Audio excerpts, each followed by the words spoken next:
ഇപ്പോൾ ഒരു പ്രൊഡക്റ്റിൻ്റെ എൻക്വയറി നമ്മളിലേക്ക് വരുമ്പോൾ എങ്ങനെയാണ് നമ്മൾ ആ പ്രൊഡക്റ്റ് കോസ്റ്റ് കൊടുക്കുന്നത്? അതും ഒരു വലിയ കാര്യം തന്നെയാണ് ആക്ച്വലി പുതുതായിട്ട് എക്സ്പോർട്ട് രംഗത്തേക്ക് വരുന്നവർക്ക്. കാരണം ഇവർ ഇങ്ങനെ കമ്പനിയൊക്കെ രജിസ്റ്റർ ചെയ്ത് കുറേ പ്രോഡക്റ്റൊക്കെ സെലക്ട് ചെയ്തിട്ട് എൻക്വയറിക്ക് വേണ്ടിയിട്ട് പലരും സമീപിക്കും. അവസാനം അവർക്കൊരു എൻക്വയറി വരും. എൻക്വയറി വന്നു കഴിഞ്ഞാൽ ആദ്യം ചോദിക്കുക, ബയർ ചോദിക്കുക എന്തായിരിക്കും നിങ്ങൾ തരണ പ്രൈസ് എന്നാണല്ലോ ചോദിക്കുക. അപ്പോൾ അത് സാധാരണ ഡൊമസ്റ്റിക് ബിസിനസ്സിൽ ചെയ്യുന്നത് പോലെ അത്ര ഈസി അല്ല ശരിക്കും പറഞ്ഞാൽ പ്രോഡക്റ്റ് കോസ്റ്റിംഗ് കാൽക്കുലേറ്റ് ചെയ്യുക എന്നുള്ളത്.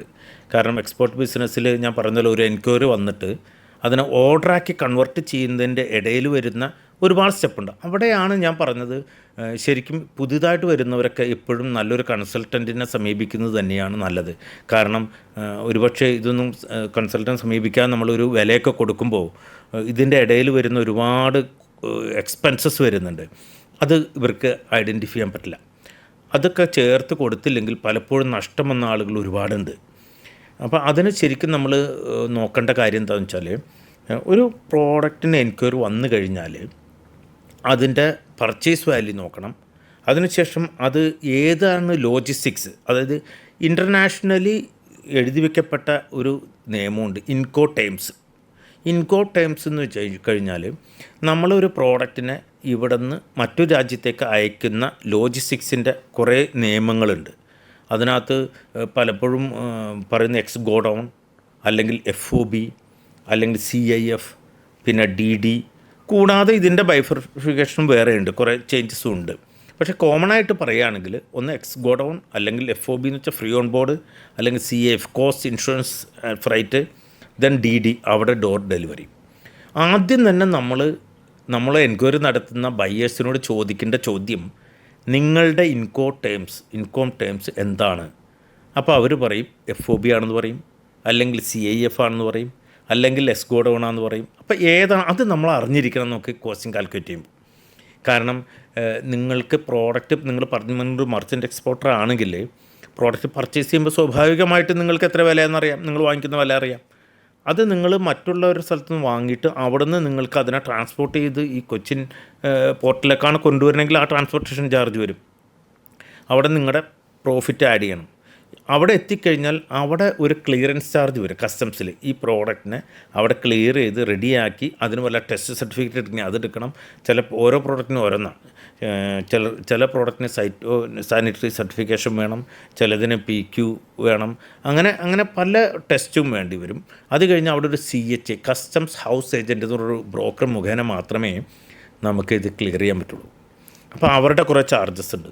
അതെല്ലാം കഴിഞ്ഞ് ഈ ഷിപ്പിലേക്ക് എല്ലാ ക്ലിയറൻസും കഴിഞ്ഞ് ഷിപ്പിലേക്ക് കയറ്റുക, അല്ലെങ്കിൽ വെസലിലേക്ക് കയറ്റി വയ്ക്കുന്ന ആ പ്രോസസ്സിലാണ് വച്ച് കഴിഞ്ഞാൽ പറയുന്ന പേരാണ് FOB, ഫ്രീ ഓൺ ബോർഡ്.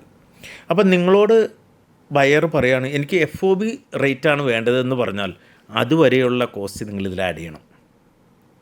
എന്നിട്ട് അവരോട് പറയണം ഇതാണ് ഞങ്ങളുടെ FOB കോസ്റ്റ്. പക്ഷേ ചില ബയേഴ്സ് വരും, ഞങ്ങൾക്ക് CIF വേണ്ടതെന്ന് പറയും, അതായത് കോസ്റ്റ് ഇൻഷുറൻസ് ഫ്രൈറ്റ്. അപ്പോൾ FOB വരെ നിങ്ങൾ ചെയ്തല്ലോ, വീണ്ടും അവിടെ നിന്ന് കടലിലൂടെ ഈ സാധനം പോകുമ്പോൾ അവിടുത്തെ പോർട്ട്, ഏത് രാജ്യത്തിൻ്റെ പോർട്ടാണോ അവരൊരു പോർട്ടിൻ്റെ പേര് പറഞ്ഞിട്ടുണ്ടാവും, ആ പോർട്ടിൽ എത്തുന്നവരെയുള്ള എക്സ്പെൻസ് വീണ്ടും വരും. ഒന്ന് വെസലിൻ്റെ ഈ കണ്ടെയ്നറിൻ്റെ ചാർജ് വരും, 2 കടലിലൂടെ പോകുമ്പോൾ നമുക്ക് മറൈൻ ഇൻഷുറൻസ് എടുക്കേണ്ടി വരും, ആ ചാർജ് വരും. കൂടാതെ അവിടെ എത്തി അതിൻ്റെ ഇടയിൽ വരുന്ന ചില പേപ്പർ വർക്കുകളുണ്ട്, അതിൻ്റെ ചാർജ് കൊണ്ട് വരും. അതും കൂടെ ഇതിനകത്ത് ആഡ് ചെയ്യണം. ആഡ് ചെയ്യുമ്പോഴാണ് CIF ചാർജ് നമുക്ക് കിട്ടുക. അപ്പോൾ നിങ്ങൾക്ക് അതിനകത്ത് ECGC, ഞാൻ നേരത്തെ പറഞ്ഞ പേയ്മെൻറ്റ് ടൈംസിന് നിങ്ങൾക്ക് ECGC എടുക്കേണ്ടി വന്നാൽ ആ ചാർജും കൂടി ഇതിനകത്ത് ആഡ് ചെയ്ത് വരും. അപ്പോൾ ഇതെല്ലാം വച്ച് കാൽക്കുലേറ്റ് ചെയ്തിട്ട് വേണം പ്രത്യേകിച്ച് പുതിയതായിട്ട് എക്സ്പോർട്ട് രംഗത്തേക്ക് വരുന്ന ആൾ കോട്ട് ചെയ്യേണ്ടത്. ഇല്ലെങ്കിൽ ഇതിൽ പലതും നമ്മൾ മിസ്സായിപ്പോയി കഴിഞ്ഞാൽ ചിലപ്പോൾ നമ്മൾ കോട്ട് കൊടുക്കുമ്പോൾ അവർ അക്സെപ്റ്റ് ചെയ്യും, റിയലി നമുക്ക് നഷ്ടമായിരിക്കും. അപ്പോൾ അതുകൊണ്ടാണ് ECGCയുടെ അടുത്തും അല്ലെങ്കിൽ എല്ലാ ഡിപ്പാർട്ട്മെൻറ്റിനെ കണക്റ്റ് ചെയ്തുകൊണ്ട് തന്നെ നിങ്ങൾ ഇത് വർക്കൗട്ട് ചെയ്യുകയാണെങ്കിൽ, അല്ലെങ്കിൽ നല്ലൊരു കൺസൾട്ടൻറ്റ് മുഖേന ഇത് ചെയ്യുകയാണെങ്കിൽ നിങ്ങളുടെ കയ്യിൽ നിന്ന് കാശ് പോവില്ല. അല്ലെങ്കിൽ ഈ ഫൈനലി നിങ്ങൾ വിചാരിക്കും ലാഭമാണെന്ന് വിചാരിക്കും, പക്ഷേ ഈ എക്സ്പെൻസൊക്കെ കറക്റ്റായിട്ട് വന്നു കഴിയുമ്പോൾ അത് നഷ്ടത്തിലേക്ക് പോകും. അപ്പോൾ അതുകൊണ്ട് ഞാൻ നേരത്തെ പറഞ്ഞല്ലോ, ഒരു ഒരു ഒരു ഒരു ഡോക്ടറെ കാണുന്ന ലാഘവത്തോടു കൂടി തന്നെ അത്ര സീരിയസ് ആയിട്ട് തന്നെ നിങ്ങൾ ഒരു കൺസൾട്ടൻറ്റിനെ കാണണം. കൺസൾട്ടൻറ്റിൻ്റെ പല പ്രാവശ്യം നിങ്ങൾ ഹെൽപ്പ് എടുക്കേണ്ടി വരും. ചിലപ്പോൾ അതിന് ഫീസ് കൊടുക്കേണ്ടി വരും. നിങ്ങൾ ഡോക്ടറെ കാണുമ്പോൾ ഫീസ് കൊടുക്കുമല്ലോ. നിങ്ങൾക്കൊരു തലവേദന ഉണ്ടായാൽ ഞാനൊരു കാൽപോള് അല്ലെങ്കിൽ പാരസെറ്റമോൾ കഴിച്ചോ എന്ന് പറഞ്ഞാൽ നിങ്ങൾക്ക് അത് മതിയെങ്കിൽ, പക്ഷേ ചിലപ്പോൾ ചില സമയത്ത് അതിനപ്പുറം പ്രശ്നങ്ങൾ വന്നേക്കാം. അതേസമയം നിങ്ങളൊരു ഡോക്ടറെ കണ്ട് ഫീസ് കൊടുത്ത് അയാളത് കൃത്യമായിട്ട് ഡയഗ്നൈസ് ചെയ്തിട്ട് തരുന്നതും, അപ്പോൾ നിങ്ങൾ ഫീസ് കൊടുക്കണമല്ലോ. അപ്പോൾ പലരും കൺസൾട്ടൻറ്റിന് ഫീസ് കൊടുക്കാൻ മടിയുള്ളത് കൊണ്ട് തന്നെ നഷ്ടങ്ങളിലേക്ക് പോയ ഒരുപാട് പേരുണ്ട്.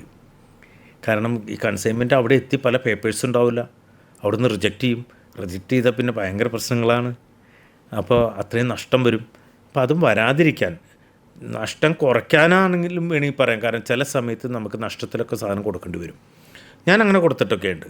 കാരണം ഓർഡർ കിട്ടുന്നതിന് വേണ്ടി ചിലപ്പോൾ ഞാൻ നഷ്ടത്തിനൊക്കെ കൊടുത്തിട്ടൊക്കെ ഉണ്ട്. പക്ഷേ അത് ഹ്യൂജ് ലോസ് അല്ല, ചെറിയ ലോസിനൊക്കെ കൊടുക്കും. അപ്പോൾ അത് നമ്മൾ പഠിക്കാൻ വേണ്ടിയിട്ട് കൂടി ചെയ്യും ചിലപ്പോൾ. പക്ഷേ വലിയ കൺസൈൻമെൻറ്റൊക്കെ അയക്കുമ്പോൾ പ്രത്യേകിച്ച് നമ്മൾ ഈ കാൽക്കുലേഷൻ കൃത്യതയോടുകൂടി പോയില്ലെങ്കിൽ നമ്മുടെ കയ്യിൽ നിന്ന് എല്ലാം വിട്ടുപോകും. പിന്നെ ഒരു കണ്ടെയ്നർ അങ്ങനെ തന്നെ അയക്കണമെന്നൊന്നുമില്ല. ചിലവരുടെ ചിന്ത അങ്ങനെ, എക്സ്പോർട്ട് എന്ന് പറയുമ്പോൾ ഒരു വലിയ കണ്ടെയ്നർ അങ്ങനെ അയക്കണം ഇല്ല. ചെറിയ കൺസൈൻമെൻറ്റ് മുതൽ വലിയ കൺസൈൻമെൻറ്റ് വരെ നമുക്ക് അയക്കാം. ഇപ്പോൾ നിങ്ങൾക്കൊരു 100 കിലോ സാധനമുള്ളൂ, നിങ്ങൾക്ക് അയക്കാം. LCL എന്ന് പറയും, less container limit. 200 kilo 500 kilo ഏത് രീതിയിൽ വേണമെങ്കിലും അയക്കാം. പക്ഷേ ഇതെല്ലാം ഡിപ്പെൻസ് പ്രോഡക്റ്റിനനുസരിച്ചാണ് കണ്ടെയ്നർ വരെ നമ്മൾ സെലക്ട് ചെയ്യുക. നേരത്തെ പറഞ്ഞതുപോലെ ഫ്രോസൺ ഫുഡ് എന്ന് പറയുമ്പോൾ ആ കണ്ടെയ്നർ -18 ആയിരിക്കണം. പക്ഷേ നോർമൽ ഇതാകുമ്പോൾ അത് വേണ്ട.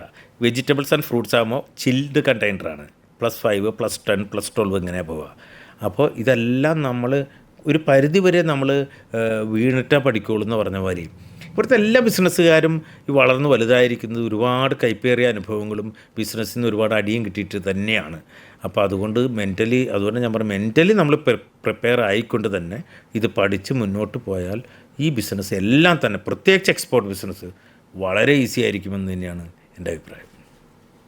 ഇപ്പോൾ എൻ്റെ അറിവിൽ ബിസിനസ് ചെയ്യാതെ തന്നെ വെറുതെ ഉപദേശിക്കുന്ന ആളുകളാണ് ബിസിനസ് കോച്ചുമാർ.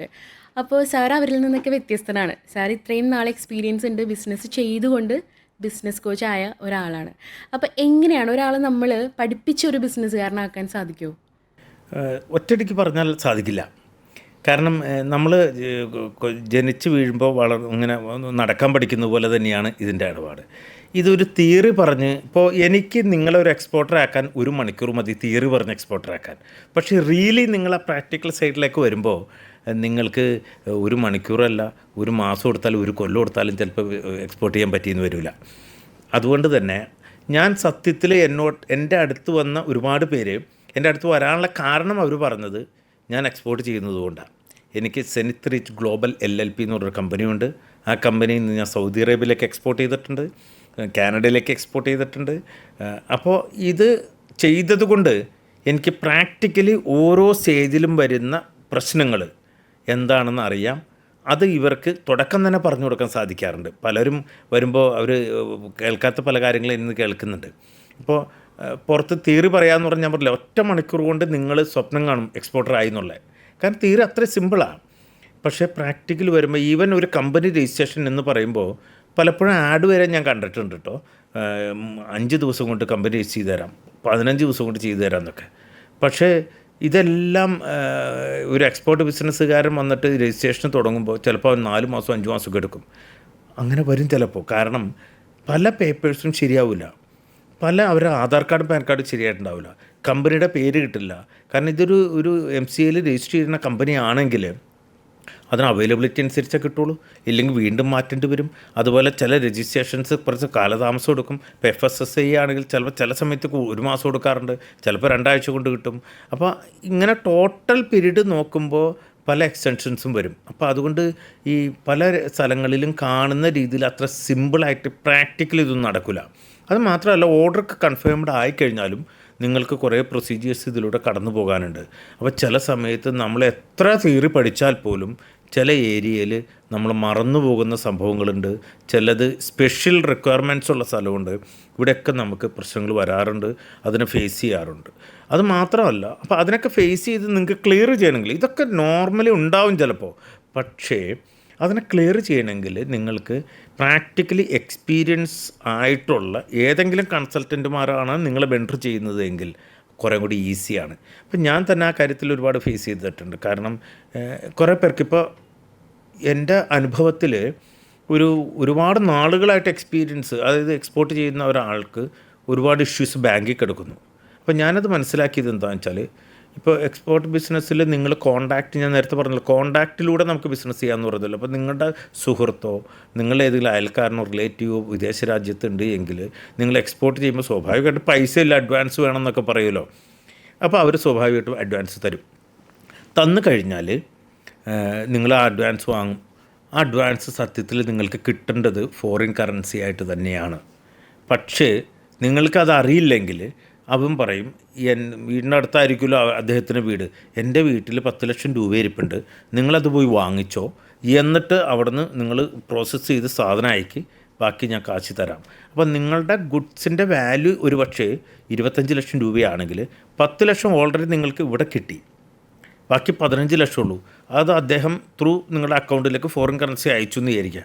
പക്ഷേ ബാങ്കിൽ നിങ്ങളുടെ അക്കൗണ്ടിൽ ഈ ഇടപാട്, ഫോറിൻ ട്രേഡ് നടത്തിയ ഇടപാടിൽ 10 ലക്ഷം കിട്ടാനുള്ളതായിട്ടേ കാണിക്കുള്ളൂ.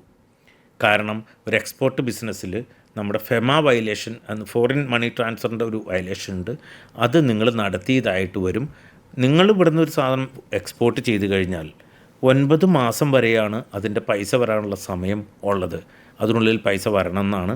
9 മാസത്തിനുള്ളിൽ വന്നില്ലെങ്കിൽ നിങ്ങൾ കൃത്യതയുള്ള കാരണം കാണിക്കണം. ഇല്ല എങ്കിൽ അത് RBIയിലേക്ക് ഓട്ടോമാറ്റിക്കായിട്ട് പോകും. എന്നിട്ടും നിങ്ങൾ 12 മാസം കഴിഞ്ഞിട്ടും നിങ്ങളുടെ പൈസ ട്രാൻസാക്ഷൻ കൃത്യമായിട്ട് വന്നില്ല എങ്കിൽ, ഫോറിൻ കറൻസി വന്നില്ല എങ്കിൽ, നിങ്ങളെ കള്ളപ്പണം വെളുപ്പിക്കുന്ന ആളുടെ കൂട്ടത്തിലേക്ക് മാറ്റും. ഒരുപക്ഷെ നിങ്ങളുടെ IE കോഡ് നിങ്ങളുടെ ബിസിനസ്സിനെ ബ്ലോക്ക് വരെ ഗവൺമെൻറ് ചെയ്യാൻ സാധ്യതയുണ്ട്. അപ്പം ഇതൊന്നും അറിവില്ലായ്മ കൊണ്ട് ഇതിനകത്ത് ഒരുപാട് പേർക്ക് പറ്റിയിട്ടുണ്ട്. കാരണം ഇവർക്ക് പൈസയൊക്കെ ഇവിടെ കിട്ടിയിട്ടുണ്ട്, പകുതി പൈസ നാട്ടിലാണ് കിട്ടിയേക്കണത്. അങ്ങനൊരു സംഭവമില്ല. ഇത് കൃത്യമായിട്ട് അക്കൗണ്ടിൽ കൂടെ മുഴുവൻ ഇൻവോയ്സ് എമൗണ്ടും കൃത്യസമയത്ത് വരണം. എന്നിട്ട് അതിനെ ക്ലിയർ ചെയ്യണം ബാങ്കുകാർ. അപ്പോൾ ഓരോ കൺസൈൻമെൻറ്റിന് എഗെയിൻസ്റ്റ് ആയിട്ടുള്ള ഫോറിൻ കറൻസി ക്ലിയർ ചെയ്ത് പോയാൽ മാത്രമേ നിങ്ങളുടെ ബിസിനസ് ശരിയായ രീതിയിൽ മുന്നോട്ട് കൊണ്ടുപോകുള്ളൂ. ഇല്ലെങ്കിൽ ഇത് അറിഞ്ഞു വെച്ചുകൊണ്ടല്ല അവരാരും ചെയ്യുന്നത്, അറിയാതെ വരുന്ന കാര്യമാണ്. അപ്പോൾ അങ്ങനെയുള്ള പ്രശ്നങ്ങളും ഇതിനകത്ത് വരാം. അപ്പോൾ അതുകൊണ്ട് ഓരോ സ്റ്റെപ്പിനും, ഓരോ പ്രൊസീജിയറിനും വളരെയധികം വാലിഡിറ്റി ഉണ്ട്, വാല്യുവേഷൻ ചെയ്യണം, അല്ലെങ്കിൽ അതിന് ഇമ്പോർട്ടൻസ് കൊടുക്കണം. അത് അറിയില്ലെങ്കിൽ അത് ചോദിച്ച് വേണം ചെയ്യാനായിട്ട്.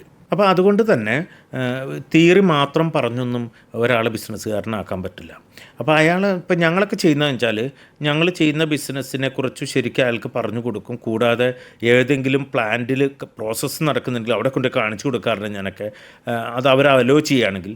ഇല്ലെങ്കിൽ നമ്മൾ ബിസിനസ് ചെയ്യുമ്പോൾ നമ്മുടെ കൂടെ ഒരു 1-2 ദിവസം നിർത്തി കാണിച്ചു കൊടുക്കാറുണ്ട്. അങ്ങനെ പ്രാക്ടിക്കലി കൂടി അവർക്ക് ഒരു എക്സ്പീരിയൻസ് കൊടുത്താൽ മാത്രമേ, അല്ലെങ്കിൽ അവരതിനകത്തേക്ക് ചാടിയാൽ മാത്രമേ അവർക്ക് നല്ലൊരു ബിസിനസ്സുകാരനായിട്ട് മാറാൻ പറ്റുള്ളൂ. ഇല്ലെങ്കിൽ നമ്മുടെ മൈൻഡിൽ നിൽക്കില്ല. അതുകൊണ്ട് തിയറി പറഞ്ഞ് മാത്രം ഒരിക്കലും ഒരു ബിസിനസ്സുകാരനെ വളർത്തിയെടുക്കാൻ പറ്റില്ല. അവൻ റെഡിയാവണം, വീഴാനും റെഡിയാവണം, വരാനും റെഡിയാവണം, അതിനകത്ത് കിടന്ന് മറിയാൻ റെഡിയായാൽ മാത്രമേ അവനൊരു മെച്യൂർഡ് ബിസിനസ്സുകാരനായിട്ട് മാറാൻ സാധിക്കുള്ളൂ. ഇപ്പോൾ നമ്മൾ ഒരു 0-ൽ നിന്നൊരു ബിസിനസ് സ്റ്റാർട്ട് ചെയ്യുന്നതിനേക്കാൾ ഒരുപാട് ബുദ്ധിമുട്ടാണല്ലോ 0-ലായ ഒരു ബിസിനസ്സിനെ പിടിച്ചുയർത്താന്ന് പറയുന്നത്. അപ്പോൾ അതിന് എന്തൊക്കെ മാർഗ്ഗനിർദ്ദേശങ്ങളായിരിക്കും സാറിൻ്റെ ഭാഗത്തു നിന്ന് കൊടുക്കാനുള്ളത്? അവിടെ ഞങ്ങളുടെ കൺസൾട്ടൻസി സർവീസ് ബൈബിസ് സൊല്യൂഷൻസ്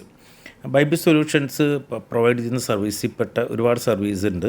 അതിനകത്ത് ഈ പറഞ്ഞ പല ആളുകളെ ഞങ്ങൾ ഫേസ് ചെയ്തിട്ടുണ്ട്. എന്തുകൊണ്ട് ഈ ബിസിനസ് 0-ലേക്കായി എന്ന് നമ്മൾ പരിശോധിക്കുമ്പോൾ ശരിക്കും ആ ഓൺട്രപ്രണർക്ക് കൃത്യമായിട്ട് ഒരു പ്ലാൻ ഇല്ലാത്തതാണ് ശരിക്കും പ്രശ്നം. ശരിക്കും നമ്മളൊരു ബിസിനസ്സിലേക്ക് കടക്കുമ്പോൾ, അത് ഡൊമസ്റ്റിക് ആയിക്കോട്ടെ ഇൻ്റർനാഷണൽ ആയിക്കോട്ടെ, നിങ്ങൾ കൃത്യമായ ഒരു ബിസിനസ് പ്ലാൻ വേണം. ആ ബിസിനസ് പ്ലാനിൽ നിങ്ങളുടെ ഗോൾസ്, നിങ്ങൾ ആഫ്റ്റർ 5 years എവിടെ എത്തണം, അത് നിങ്ങൾ തീരുമാനിക്കണം. ഇപ്പോഴേ 5 വർഷം കഴിഞ്ഞാൽ ഞാൻ ഇന്ന ലെവലിലെത്തണം, ആ ഒരു ഗോൾ വച്ചിട്ട് വേണം നിങ്ങൾ ബിസിനസ്സിലേക്ക് കടക്കാൻ.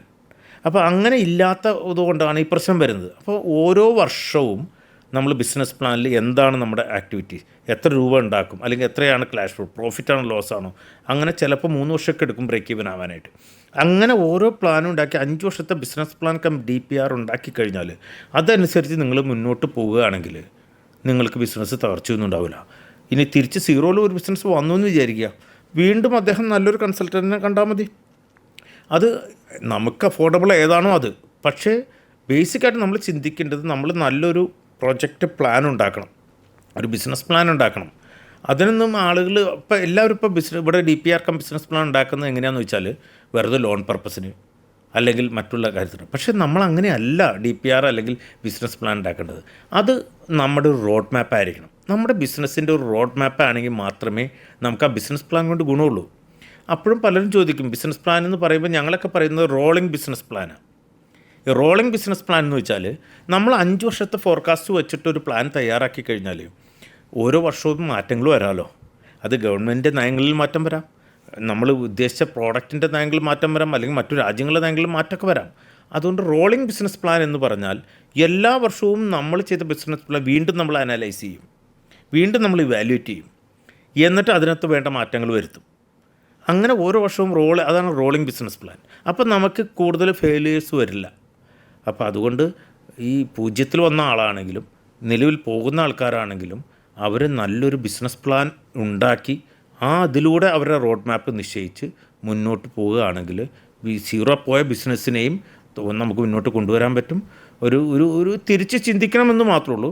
ബിസിനസ് എന്ന് പറഞ്ഞാൽ ഒരിക്കലും കൈവിടാതെ തിരിച്ച് നമ്മൾ കാര്യങ്ങൾ മനസ്സിലാക്കി മുന്നോട്ട് പോയാൽ തീർച്ചയായിട്ടും ഉയർത്തിക്കൊണ്ടുവരാൻ സാധിക്കും. ഇങ്ങനെ കൃത്യതയോട് കൂടിയിട്ടുള്ള ഒരു കൺസൾട്ടൻറ്റിനെ നിങ്ങൾ സമീപിച്ചാൽ പറ്റും. ഞങ്ങളുടെയൊക്കെ ബോസ് എന്ന് പറയുന്നത് കമ്പനി സെക്രട്ടറിയാണ്. സാറ് ഇൻ്റർനാഷണൽ മൾട്ടിനാഷണൽ കമ്പനികൾ അസോസിയേറ്റ് ഡയറക്ടറായിട്ട് വർക്ക് ചെയ്ത ആളാണ്. അദ്ദേഹത്തിൻ്റെയൊക്കെ സർവീസ് എന്ന് പറഞ്ഞാൽ ശരിക്കും പറഞ്ഞു കഴിഞ്ഞാൽ ഇവിടെ പലരും ഉപയോഗിച്ചിട്ടില്ല എന്ന് എനിക്ക് തോന്നുന്നു. കാരണം ഇൻഡസ്ട്രിയുടെ ഗ്രോത്ത് കൂട്ടുന്നതിന് വേണ്ടിയിട്ടും ലോസിപ്പോൾ ഇൻഡസ്ട്രി പ്രോഫിറ്റ് കൊണ്ടുവരാനൊക്കെ ഒരുപാട് പദ്ധതികൾ ഉള്ള ആളാണ്. അദ്ദേഹത്തിന് മോർ ദാൻ 40 years എക്സ്പീരിയൻസ് ഉണ്ട്. ഞങ്ങളുടെ കുറേ ഒരു ഏരിയ തന്നെ അതാണ് ഫ്രാക്ഷണൽ CFO സർവീസ്. ഇങ്ങനെയുള്ള ഇൻഡസ്ട്രീസിനെ ഉയർത്തിക്കൊണ്ടുവരാനായിട്ട് പ്രത്യേകിച്ച് MSME സെക്ടറിൽ. കാരണം വലിയ കമ്പനികൾക്ക് ഈ CFO സർവീസ് അഫോർഡബിൾ ആവുള്ളൂ. കാരണം ഇത്രയും എക്സ്പീരിയൻസ് എക്സ്പോഷറുള്ള ആളുകളെ ഉപയോഗപ്പെടുത്തണമെങ്കിൽ നല്ല റെമ്യൂണറേഷൻ വേണ്ടി വരും, നല്ല പൈസ കൊടുക്കേണ്ടി വരും. അത് MSME കമ്പനികൾക്ക് സ്വാഭാവികമായിട്ടും പറ്റില്ല. അവിടെയാണ് ഞങ്ങൾ ഫ്രാക്ഷണൽ CFO സർവീസ് എന്ന് പറഞ്ഞിട്ട് ഞങ്ങൾ മാസത്തിലൊരിക്കയോ അല്ലെങ്കിൽ 2-3 പ്രാവശ്യം ആ കമ്പനി ഇപ്പോൾ വിസിറ്റ് ചെയ്ത് അവരുടെ ഓൾ പ്രോസസ്സ് ആക്ടിവിറ്റീസിനെ പരിശോധിച്ചിട്ട് എവിടെയാണോ ലാക്ക് വന്നേക്കുന്നത് അത് ചൂണ്ടിക്കാണിച്ച് അതിനെ എങ്ങനെ മാറ്റിക്കൊണ്ടുവരാം എന്ന് സജസ്റ്റ് ചെയ്യുന്ന ഒരു സർവീസാണ് ഫ്രാക്ഷണൽ CFO സർവീസ്. അത് മുഖേന അവരുടെ പ്രോഫിറ്റും ഗ്രോത്തും ഉയർത്തിക്കൊണ്ടുവരാൻ പറ്റും. അങ്ങനെ എടുത്ത ആളുകൾ ഇഷ്ടം പോലെയുണ്ട്. സാറും അതിന് ഹാപ്പിയാണ്, കാരണം അഫോർഡബിൾ ആണല്ലോ. അപ്പോൾ MSME സെക്ടറിനെ ഒരുപാട് സപ്പോർട്ട് ചെയ്യണമെന്ന് വിചാരിച്ച് തന്നെയാണ് ഈ ഫ്രാക്ഷണൽ CFO സർവീസ് ഞങ്ങൾ നടത്തിക്കൊണ്ടുപോകുന്നത്. ഇപ്പോൾ ഈ എക്സ്പോർട്ട് ഡോക്യുമെൻറ്റേഷൻ്റെ കാര്യങ്ങൾ പല ബിസിനസ്സുകാർക്കും അറിവില്ല. അപ്പോൾ അതിനെക്കുറിച്ച് എങ്ങനെയാണ് അവർക്കൊരിത് കൊടുക്കുന്നത്?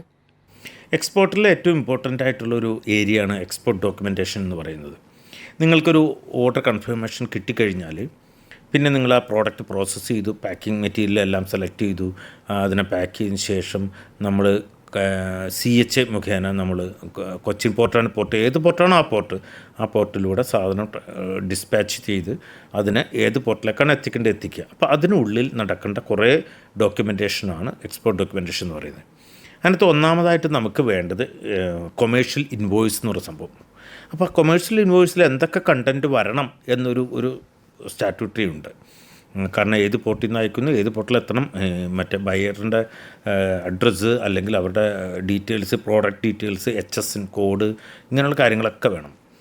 രണ്ടാമത് പാക്കിംഗ് ലിസ്റ്റ്. ഈ ഇൻവോയ്സും പാക്കിംഗ് ലിസ്റ്റും ഏത് രീതിയിലാണ് ഈ പാക്കറ്റുകൾ ഇതിനകത്ത് പാക്ക് ചെയ്തേക്കുന്നതിനൊരു ലിസ്റ്റ് വേണം എപ്പോഴും. അപ്പോൾ കൊമേഴ്ഷ്യൽ ഇൻവോയ്സായി, പാക്കിംഗ് ലിസ്റ്റായി. പിന്നെ നമുക്ക് സർട്ടിഫിക്കറ്റ് ഓഫ് ഒറിജിൻ എന്ന് പറയുന്ന സംഭവമുണ്ട്. ഈ പ്രോഡക്റ്റ് എവിടെ നിന്നാണ് ഒറിജിനേറ്റ് ചെയ്തത് എന്നുള്ള പ്രോഡക്റ്റ്. പിന്നെ നമുക്കിപ്പോൾ സ്പൈസസ് അല്ലെങ്കിൽ പല പ്രോഡക്റ്റിനും പല ടെസ്റ്റ് സർട്ടിഫിക്കറ്റ്സ് വേണം. അത് വേണം. ചിലതിന് ഹെൽത്ത് സർട്ടിഫിക്കറ്റ് ആയിരിക്കും, ചിലതിന് ഇങ്ങനെ സർട്ടിഫിക്കറ്റ് ആയിരിക്കും. അങ്ങനെ അത് ബയറുടെ അല്ലെങ്കിൽ ആ രാജ്യത്തിൻ്റെ റിക്വയർമെൻറ്റ്സ് വെച്ചിട്ടുള്ള സർട്ടിഫിക്കേഷൻ കംപ്ലീറ്റ് വേണം. ഇതെല്ലാം വച്ചിട്ട് വേണം നമ്മൾ ഒരു CHക്ക് നമ്മുടെ ഡോക്യുമെൻ്റ് ഹാൻഡ് ഓവർ ചെയ്യാനായിട്ട്.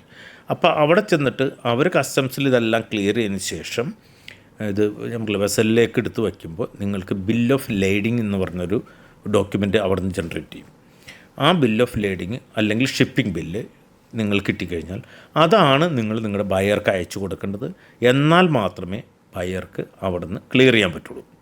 അപ്പോൾ ഇത്രയും കാര്യങ്ങൾ ചെയ്യണമെങ്കിൽ ഇനിഷ്യലി നമുക്ക് ശരിക്കും മറ്റുള്ളവരുടെ സഹായമൊക്കെ വേണം. കാരണം ഇതിൻ്റെ പല കാര്യങ്ങൾ തെറ്റിപ്പോയാൽ അതിൻ്റെ അൾട്ടിമേറ്റ്ലി അത് അനുഭവിക്കേണ്ടത് നമ്മൾ തന്നെയാണ്, എക്സ്പോർട്ടർ തന്നെയാണ്. അപ്പോൾ അതുകൊണ്ട് ഇങ്ങനെയുള്ള ഡോക്യുമെൻറ്റ്സിന് ഭയങ്കര ഇമ്പോർട്ടൻസ് ഉണ്ട്. അപ്പോൾ അത് കൃത്യതയോടുകൂടി ചെയ്യുക, നല്ല CHA കിട്ടുക. ഇതൊക്കെ വളരെ അതൊക്കെ ഞങ്ങൾക്ക് സംബന്ധിച്ച് കുറേ പേരുണ്ട്. നമ്മൾ പലരും ചോദിക്കാറുണ്ട്, പലരും പറഞ്ഞു കൊടുക്കും. പിന്നെ നമുക്കിപ്പോൾ എവിടെ നിന്ന്, ഇന്ത്യ മഹാരാജ്യത്ത് ഇവിടെയാണ് നിങ്ങളുടെ കമ്പനിയെങ്കിലും നിങ്ങൾക്ക് ഇന്ത്യയിൽ നിന്ന് എവിടെ നിന്ന് വീട്ടിൽ എക്സ്പോർട്ട് ചെയ്യാം. ബൈ ഫ്ലൈറ്റ് ചെയ്യാം, ബൈ സീ ചെയ്യാം. ഇനിയിപ്പോൾ നമുക്ക് വിഴിഞ്ഞം പോർട്ടൊക്കെ വരികയാണല്ലോ. ശരിക്കും ഇവിടുത്തെ എക്സ്പോർട്ട് സാധ്യതകൾ ഭയങ്കര കൂടാൻ പോവുക. വിഴിഞ്ഞം പോർട്ട് ഒരു 5 വർഷം കഴിയുമ്പോൾ ഇപ്പോൾ ഇവിടെ നിന്ന് ഒരുപാട് സാധനങ്ങൾ കയറ്റുമതി ചെയ്യുന്നൊരു ഇതായി മാറും. അതും നമുക്ക് കോസ്റ്റ് വൈസ് കുറയും വിഴിഞ്ഞം വരുമ്പോൾ. ഇപ്പോൾ ഇവിടെ കൊച്ചിയിൽ നിന്ന് നമ്മൾ അയക്കുമ്പോൾ ഇവിടെ മദർഷിപ്പ് ഒന്നും വരുന്നില്ല. ഇവിടുന്ന് ഒന്നെങ്കിൽ ശ്രീലങ്ക അല്ലെങ്കിൽ തൂത്തുക്കുടി പോർട്ടിലേക്ക് പോയിട്ട് അവിടുന്ന് വേറെ ഷിപ്പിലേക്ക് ഇത് കയറ്റി വെച്ച് അങ്ങനെ പോകുന്നത്.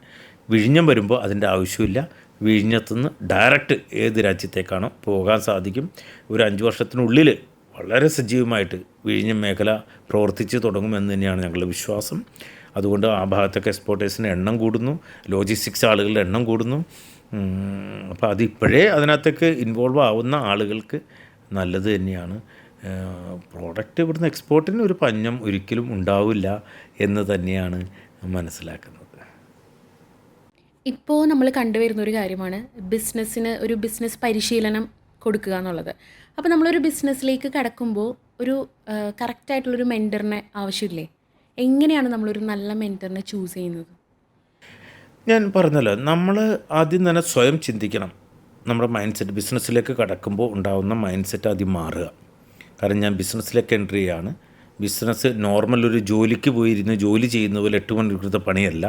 ബിസിനസ്സിനെ നമ്മളൊരു റിയൽ ബിസിനസ്സാക്കി മാറ്റണമെങ്കിൽ 24 hours വർക്ക് ചെയ്യേണ്ടതുണ്ട്. തുടക്കത്തിൽ നമ്മൾ 24 hours വർക്ക് ചെയ്താൽ മാത്രമേ പിന്നീട് നമുക്ക് റെസ്റ്റ് എടുത്ത് വീണ്ടും നമ്മുടെ ഗ്രോത്ത് കൂട്ടാനുള്ള രീതിയിലേക്ക് ചിന്തിക്കാനുള്ള ഫ്രീ ടൈം നമുക്ക് കിട്ടുള്ളൂ. അപ്പോൾ സ്വാഭാവികമായിട്ടും നിങ്ങൾ ഇവിടുത്തെ ഏത് വലിയ ബിസിനസ്സുകാരെ എടുത്ത് നോക്കിയാലും അവർ വളർന്നു വലുതായിരിക്കുന്നത് അവർക്കൊരു മെൻറ്റർ ഉണ്ടായതുകൊണ്ട് തന്നെയാണ്. അപ്പോൾ ഈ മെൻറ്ററിനെ എങ്ങനെ ചൂസ് ചെയ്യാമെന്ന് വെച്ചാൽ നമ്മുടെ മേഖല ഏതാണെന്ന് ആദ്യം നോക്കുക. ആ മേഖലക്കനുസരിച്ച് പ്രവർത്തിക്കുന്ന അതിൽ എക്സ്പീരിയൻസ് ഉള്ള ആളുകളെ നിങ്ങൾ ചൂസ് ചെയ്യുക. അതിനകത്ത് എപ്പോഴും ബിസിനസ്സിലെ ഏറ്റവും അടിസ്ഥാനപരമായിട്ടുള്ള ഒരു കാര്യം എന്താണെന്ന് വെച്ചാൽ, നിങ്ങൾ എന്തൊക്കെ ചെയ്താലും നിങ്ങളുടെ അക്കൗണ്ട്സ് പ്രോപ്പർ അല്ല എങ്കിൽ നിങ്ങളുടെ ബിസിനസ് തകർത്തരിപ്പണമാവും.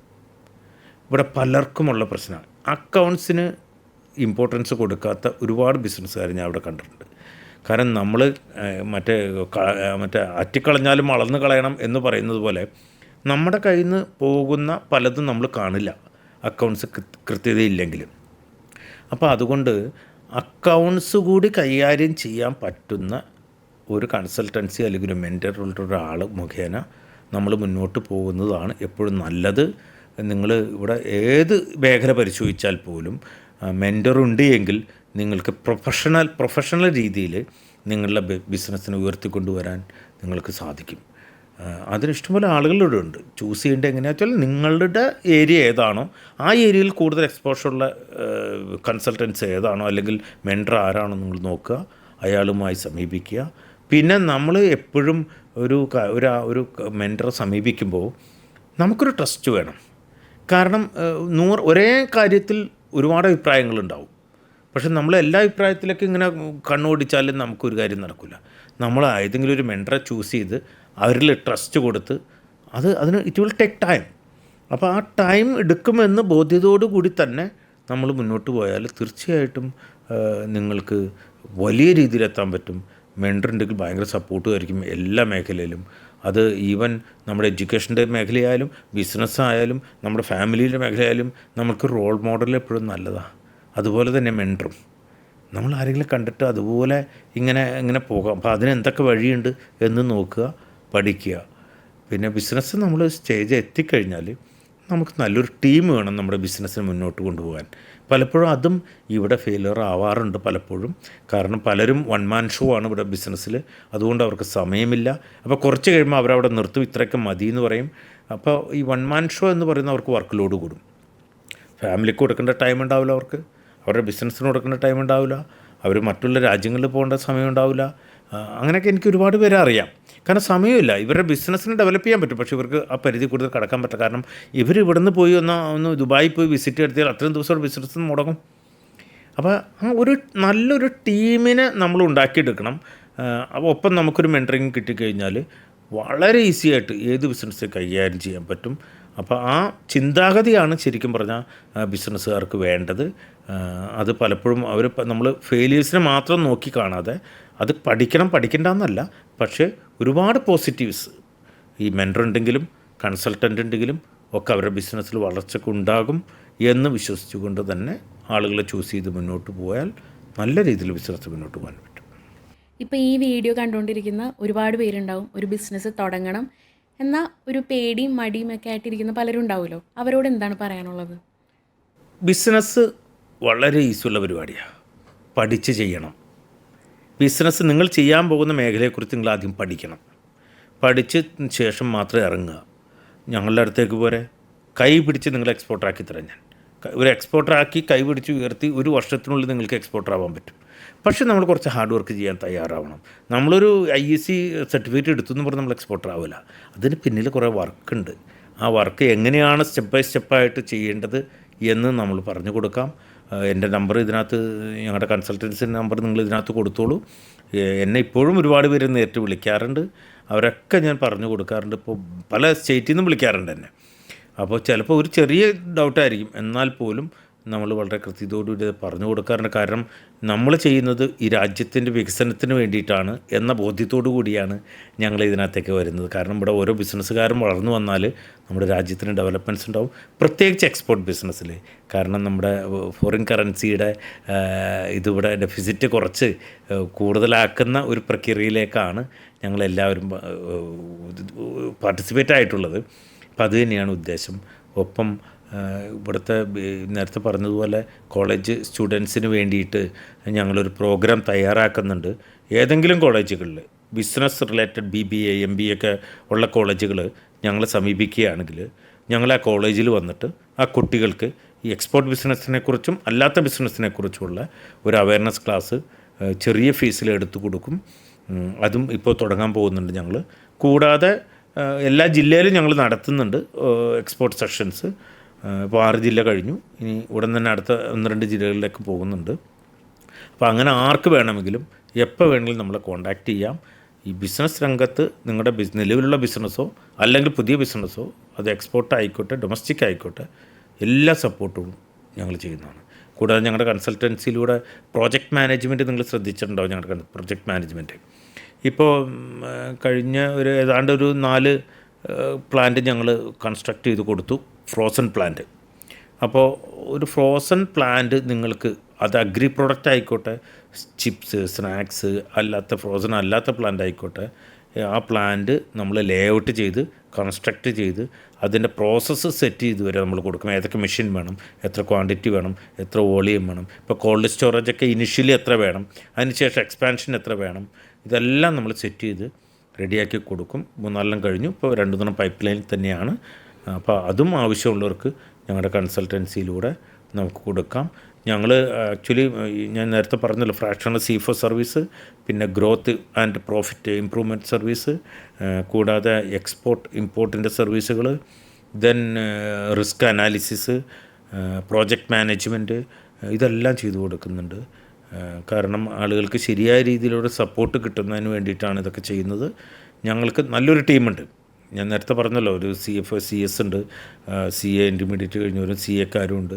കൂടാതെ വലിയൊരു ടീം തന്നെയുണ്ട് ഇതിനെ സപ്പോർട്ട് ചെയ്യാനായിട്ട്. അപ്പോൾ അതുകൊണ്ട് ആർക്ക് ഈ ബിസിനസ് ഇത്യാദി കാര്യങ്ങളെക്കുറിച്ച് എന്ത് വേണമെങ്കിലും അവർക്ക് നമ്മൾ സമീപിക്കാവുന്നതാണ്. ഞങ്ങളുടെ ഓഫീസ് ആലുവയിലാണ്. അതുകൊണ്ട് വരാനും പോകാനൊക്കെ എളുപ്പം എല്ലാവർക്കും. ഓൾറെഡി ചെയ്തുകൊണ്ടിരിക്കുന്നതാണ്. അപ്പോൾ കുറച്ചുകൂടി ആളുകളിലേക്ക് എത്തട്ടെ എന്നുള്ള ഒരു ഇതാണ് നമുക്ക് ഉദ്ദേശമാണുള്ളത്. ഇപ്പോൾ എക്സ്പോർട്ടിംഗ് ബിസിനസ്സിലേക്ക് കടന്നു വരുമ്പോൾ ബ്രാൻഡിങ്ങിനുള്ളൊരു ഇമ്പോർട്ടൻസ് എന്താണ്? സാറിൻ്റെ ബ്രാൻഡിങ്ങിനെ കുറിച്ചൊന്ന് പറയാമോ? എൻ്റെ കമ്പനിയുടെ പേര് ഞാൻ നേരത്തെ പറഞ്ഞല്ലോ, സെനിത്ത് റിച്ച് ഗ്ലോബൽ LLP. ഞാൻ അങ്ങനെ ഒരു കമ്പനി രൂപീകരിച്ച് കഴിഞ്ഞപ്പോൾ ഞാൻ ആക്ച്വലി മെർച്ചൻ്റ് എക്സ്പോർട്ടറായിട്ടാണ് വർക്ക് ചെയ്യുന്നത്, മറ്റുള്ള പ്രോഡക്റ്റ് എടുത്തിട്ട് കൊടുക്കുക. അപ്പോൾ അങ്ങനെ വന്നപ്പോൾ എന്താണെന്ന് വെച്ചാൽ ഞാൻ ഇപ്പോൾ വേറൊരു ബ്രാൻഡ് പർച്ചേസ് ചെയ്തിട്ട് അത് ഞാൻ സെയിൽ നടത്തുമ്പോൾ എക്സ്പോർട്ട് ചെയ്യുമ്പോൾ അവിടെയും നമുക്കൊരു എഫേർട്ട് ഉണ്ട് ആക്ച്വലി ബയേഴ്സിനെ കണ്ടുപിടിച്ച് ഈ പ്രോഡക്റ്റ് മാർക്കറ്റ് ചെയ്യുന്നു. അപ്പോൾ ആ കവറിൻ്റെ പുറത്തുള്ള പേര് നമ്മുടെ കമ്പനിയുടെ പേരല്ല, ഏത് ആളാണോ ഉണ്ടാക്കി തരുന്നത് അയാളുടെ പേരായിരിക്കും. അപ്പോൾ അത് ചിലപ്പോൾ ഈസ്റ്റേൺ എന്നായിരിക്കും, അല്ലെങ്കിൽ അജ്മി എന്നായിരിക്കും, അല്ലെങ്കിൽ അങ്ങനെ എന്തെങ്കിലും പേരുകളായിരിക്കുമല്ലോ. അപ്പോൾ നമ്മൾ അവിടെ മാർക്കറ്റ് ഉണ്ടാക്കാനും നമ്മൾ ശ്രമിക്കും, നമ്മുടെ ബിസിനസ് ഡെവലപ്പ് ആവണമല്ലോ. അങ്ങനെ വരുമ്പോൾ അവിടെ മാർക്കറ്റ് ഉണ്ടായിക്കഴിഞ്ഞാൽ കുറേ കഴിയുമ്പോൾ നമുക്ക് തരുന്ന സപ്ലയർ തന്നില്ല എന്ന് വരും, അവരുടെ ബ്രാൻഡാണത്. അപ്പോൾ നമ്മളവിടെ ചെയ്യുന്ന എഫേർട്ട് വെറുതെ ആയിപ്പോവും. അങ്ങനെ വരുമ്പോൾ നമുക്കെപ്പോഴും നല്ലത് ലോങ് ടൈം ബിസിനസ് ആഗ്രഹിച്ച് നമുക്ക് ഒരുപാട് എലാബറേറ്റ് ചെയ്യണമെന്ന് ആഗ്രഹിക്കുന്ന ആളാണെങ്കിൽ നമുക്കൊരു ബ്രാൻഡ് രജിസ്റ്റർ ചെയ്യുന്നത് എപ്പോഴും നല്ലതാണ്. അപ്പോൾ ബ്രാൻഡ് എന്ന് പറയുമ്പോൾ ചിലർ നമ്മുടെ കമ്പനിയുടെ പേര് തന്നെ ബ്രാൻഡാക്കി ഇടാറുണ്ട്, ചിലർ കമ്പനിയുടെ പേരൊന്നും ബ്രാൻഡ് വേറൊന്നും. ഇപ്പോൾ എൻ്റെ കമ്പനിയുടെ പേര് സെനിത്ത് റീച്ച് ഗ്ലോബൽ LLP എന്നാണ്, പക്ഷേ ബ്രാൻഡ് നെയിം സെറെ എന്നാണ്. ഈ സെറെ എന്നുള്ള പ്രോഡക്റ്റ് നമ്മൾ പാക്ക് ചെയ്ത് അയക്കുകയാണെങ്കിൽ വൈറ്റ് ലേബിൾ ചെയ്യുന്ന ഒരുപാട് കമ്പനീസ് ഉണ്ട്. അവിടെ നമുക്ക് വരുന്ന ഒരു പ്രശ്നം എന്താണെന്ന് വെച്ചാൽ, പ്രത്യേകിച്ച് ഒരു പുതിയ എക്സ്പോർട്ടർ എന്നുള്ള നിലയിൽ നിങ്ങളൊരു ബ്രാൻഡ് രജിസ്റ്റർ ചെയ്തിട്ട് ആ ബ്രാൻഡിലേക്ക് പോകുമ്പോൾ ഇതിൻ്റെ പാക്കിംഗ് മെറ്റീരിയൽസ് എല്ലാം നിങ്ങൾ ഉണ്ടാക്കേണ്ടി വരും. അത് ഒരു വലിയ കോസ്റ്റാണ്. അവിടെയാണ് പലപ്പോഴും മടി കാണിക്കുന്നത് പലരും. പക്ഷേ ഇതിനെല്ലാം ഒരു ബ്രാൻഡ് ട്രേഡ് മാർക്ക് രജിസ്റ്റർ ചെയ്ത് നിങ്ങൾ വച്ച് കഴിഞ്ഞാൽ, എല്ലാം ഡിസൈൻ ചെയ്ത് വച്ചാൽ, നാളെ നിങ്ങൾക്ക് പെട്ടെന്ന് ആ ബ്രാൻഡിൽ കടക്കാൻ പറ്റും. ഒരുപാട് നാളത്തെ ബിസിനസ് ചെയ്യാം. മറ്റുള്ളൊരു ബ്രാൻഡ് ചെയ്ത് പിന്നെ ഇതിനെ ഗ്രാജുവലായിട്ട് കടക്കണമെങ്കിൽ എന്തായാലും നിങ്ങൾക്കൊരു ബ്രാൻഡ് വേണ്ടി വരും. പക്ഷേ ഞാൻ പറഞ്ഞില്ല, തുടക്കം തന്നെ നിങ്ങളുടെ ബ്രാൻഡ് ചെയ്യണമെങ്കിൽ നിങ്ങൾക്ക് അത്രയും വോളിയം ബിസിനസ് ഉണ്ടാവണം, ഇല്ലെങ്കിൽ നിങ്ങൾക്ക് നഷ്ടമായിരിക്കും പാക്കിംഗ് മെറ്റീരിയൽ അടിക്കുമ്പോഴൊക്കെ ആയിട്ട്. പക്ഷേ ബ്രാൻഡിൽ തന്നെ ബിസിനസ് ചെയ്യുന്നതാണ് ലോങ് ടൈമിൽ നിങ്ങൾക്ക് നല്ലത്. ഇപ്പോൾ അജ്മിയുടെ ബ്രാൻഡിലാണ് ചെയ്യുന്നത്, അല്ലെങ്കിൽ മറ്റുള്ള കമ്പനിക്ക് അവരുടെ ബ്രാൻഡിൽ, വലിയ വലിയ കമ്പനിക്കാർക്ക് അവരുടെ ബ്രാൻഡിലാണ് ചെയ്യുന്നത്. കുറേ കഴിയുമ്പോൾ ഇത് കിട്ടാതെയോ നമുക്ക് അജ്മി ആദ്യമൊക്കെ മറ്റുള്ളവർക്ക് കൊടുത്തിരുന്നു എന്ന് എനിക്ക് തോന്നുന്നു. അപ്പോൾ അതുകൊണ്ട് തന്നെ ബ്രാൻഡിൽ ബിസിനസ് ചെയ്യുന്നതാണ് നല്ലത്. പക്ഷേ ഇൻവെസ്റ്റ്മെൻറ്റ് കൂടുതലായിരിക്കും. ഇൻവെസ്റ്റ്മെൻറ്റ് ചെയ്യാൻ നിങ്ങളുടെ കയ്യിലുണ്ട് എങ്കിൽ ബ്രാൻഡിൽ തന്നെ ചെയ്ത് ഡെവലപ്പാക്കി എടുക്കുന്നതാണ് എപ്പോഴും നല്ലത്. ആ ബ്രാൻഡ് ട്രേഡ് മാർക്ക് രജിസ്റ്റർ ചെയ്യണം. അതിന് ഓരോ ക്ലാസ് ഉണ്ട്, ആ ക്ലാസ്സിൽ രജിസ്റ്റർ ചെയ്ത് അറ്റ്ലീസ്റ്റ് ബുക്ക് ചെയ്തെങ്കിലും ഇടുന്നതാണ് നല്ലത്. നിലവിൽ നിങ്ങൾക്കൊരു ഫ്രാക്ഷണൽ C4 സർവീസ് ലഭിക്കണം, ഒരു എക്സ്പോർട്ടിംഗ് ബിസിനസ്സിനെ കുറിച്ച് കൂടുതൽ അറിയണം, നിങ്ങളുടെ നിലവിലുള്ള ബിസിനസ്സിന് ഗ്രോത്ത് കൂട്ടണം എന്നൊക്കെയുണ്ടെങ്കിൽ, അങ്ങനെ വെയിറ്റ് ചെയ്തിരിക്കുന്ന ആളുകളാണെന്നുണ്ടെങ്കിൽ തീർച്ചയായും നമ്മളുടെ ഡോക്ടർ ഷാജഹാൻ സാറിനെ കോൺടാക്റ്റ് ചെയ്യാവുന്നതാണ്. ഇനി തുടർന്നുള്ള എല്ലാ സംരംഭങ്ങൾക്കും എല്ലാ ദിവസങ്ങൾക്കും ആശംസകൾ നേർന്നുകൊണ്ട് thank you so much. Thank you so much.